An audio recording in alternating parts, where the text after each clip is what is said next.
একটু সেট ঘটাচ্ছি। সম্মানিত উপস্থিতি, আমরা হয়তো অনেকেই জানি না বিষয়টা কি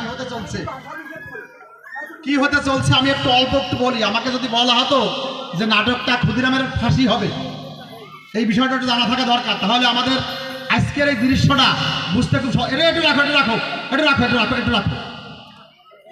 আমি আবেগপ্রবণ হয়ে যাচ্ছি।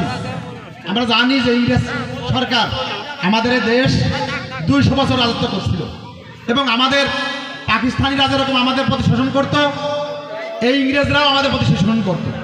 এই তাদের শোষণের থেকে বাঁচার জন্য সারা মানে ভারত, আমরা তখন ভারতের অধীনে ছিলাম, পাকিস্তান সব আমরা এক হয়ে গেলাম যে আমাদের দেশ থেকে ইংরেজদের বিতাড়িত করতে হবে।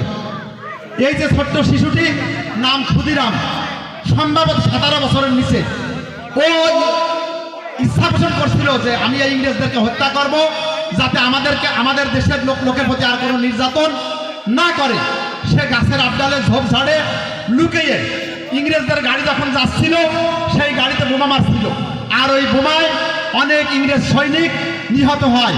আর তারই পরিপ্রেক্ষিতে একটা নাটক, পুরো একটা নাটক করে আমাদের এই সেই ক্ষুদিরামকে ফাঁসি দেওয়া হয়।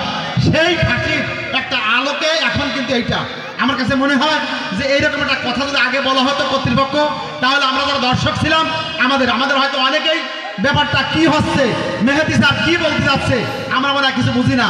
এই ব্যাপারটা বোধ হয় ক্লিয়ার যে ইংরেজদের বিরুদ্ধে ইংরেজদের সৈন্য নিহত করার জন্য যাতে আমাদের প্রতি আর কোনো নির্যাতন না করে, এই ক্ষুদিরাম ছোট্ট 17 বছরের শিশু, সে গাছের আবডালে বসে যখন ইংরেজদের গাড়ি যাচ্ছিল, সেই গাড়িটা মানে বোম মেরে যাতে এই গাড়ি উড়াই দেওয়ার জন্য, তাদেরকে মৃত্যুবরণ করানোর জন্যই মূলত তাদেরকে বোম মারছিল। আর এইটা কর্তৃপক্ষ বুঝেই এই ক্ষুদিরামকে ফাঁসি দেয়। আর সেই আলোকেই আজকের এই ফাঁসি। আবার শুরু করো।